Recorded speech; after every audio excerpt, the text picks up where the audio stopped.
Ed Blakely has served in different capacities under a succession of presidential administrations, has guided government policy on urban planning, and is a widely cited academic. My name is Sean Britton, and each week Ed and I have a chat about what's the latest news out of the United States, talking everything politics, planning and policy from sea to shining sea. Find us on iTunes, Whooshka, Facebook and Twitter at US of Ed. This week, Donald Trump reversed positions on Charlottesville, backtracking on his earlier announcement of white nationalists and neo-Nazis by saying, you had a group on one side that was bad, and you had a group on the other side that was also very violent. You've got a president who wants to make sure to hedge his words when it comes to Nazis and the KKK. It's pretty astonishing.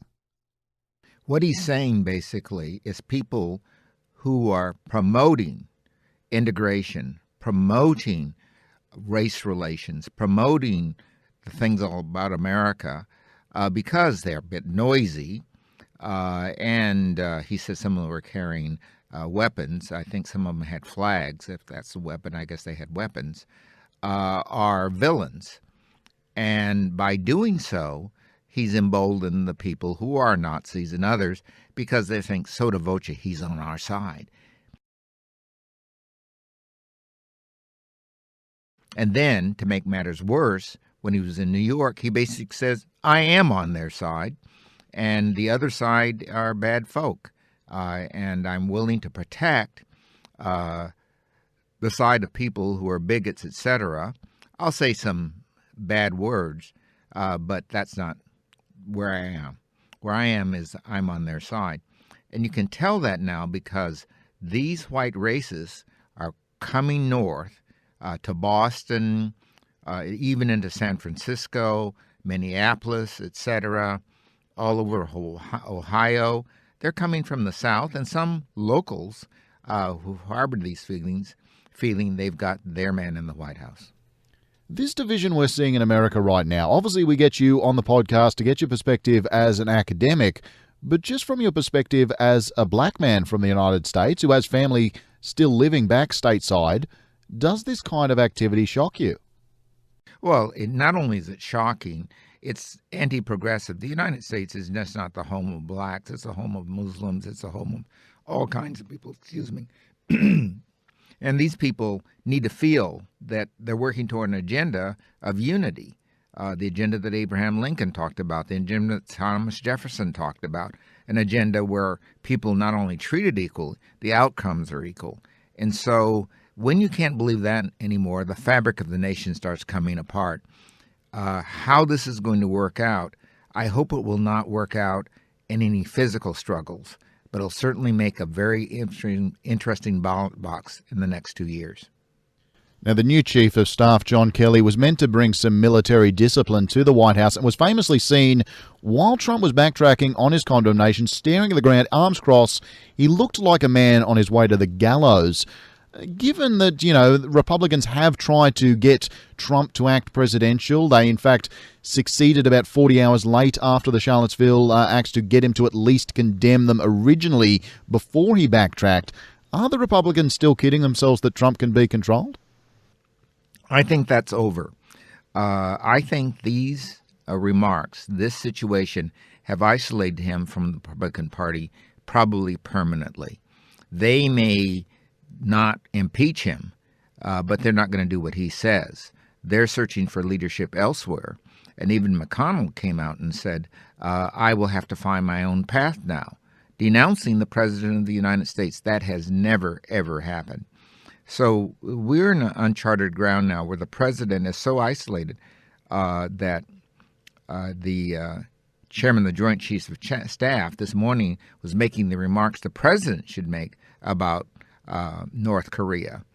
And we have Tillotson making the remarks to the rest of the world the President of the United States should make. And the second person to denounce what went on in Virginia was Mike Pence, the vice president. He said it elegantly, quickly, and sharply. So the President of the United States is a person who has an office, a chair, but his responsibilities are gradually being taken over by other people. I want to circle back to that point you made about isolation, but first on that point about who's taking these world affairs in hand, there's still a lot of focus on North Korea, for good reason, but I think a lot of people have missed a comment Trump made about intervention in Venezuela when he said he was not ruling out a military option when it came to intervening in Venezuela. Now, between this, North Korea, Syria, Trump seems to have developed a taste for war since he took office, wouldn't you say? There's an old saying in Washington, when your polls are down, get out of town.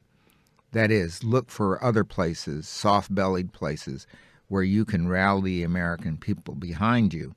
And this is relatively common, unfortunately, in the United States. Remember the invasion of Panama, the invasion of Grenada, all these little countries. You know, it's like the bully on the playground. When all the other kids rise up against me, he goes over to the handicap school and beats up on some people over there. So that is an unfortunate penchant in the United States to let domestic issues drive foreign policy. And Trump has picked up on this. But note, when he said that and they called the Defense Department, they said, we have no such orders and we are not prepared for a war in Latin America. In other words, we ain't going. The same thing true with North Korea, where Mathis says, look, we're prepared, but we will not be the first to act. That's what the Chinese wanted to hear. And it was the chief of staff head. It wasn't the president of the United States. So his toys are being taken away from him. And at some point, they have to take the Twitter toy away from him because he's out of hand. He's attacked the members, the leadership of his own political party.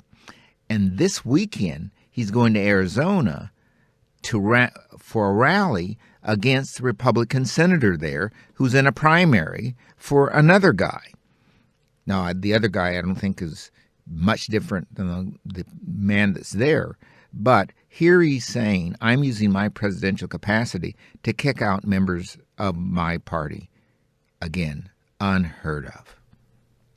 On a related note, so many CEOs resigned from Trump's Manufacturing Council following his Charlottesville comments that he had to disband it. As you mentioned there, he's distancing himself from his own party. Republicans are no longer defending him. As much as I'd like to say this is the end of Trump, we could declare this is the end of Trump like some are doing in the media, I'm more concerned that as he becomes more desperate and more isolated, he's going to become more dangerous. Well, I can see him trying to precipitate some kind of a military action.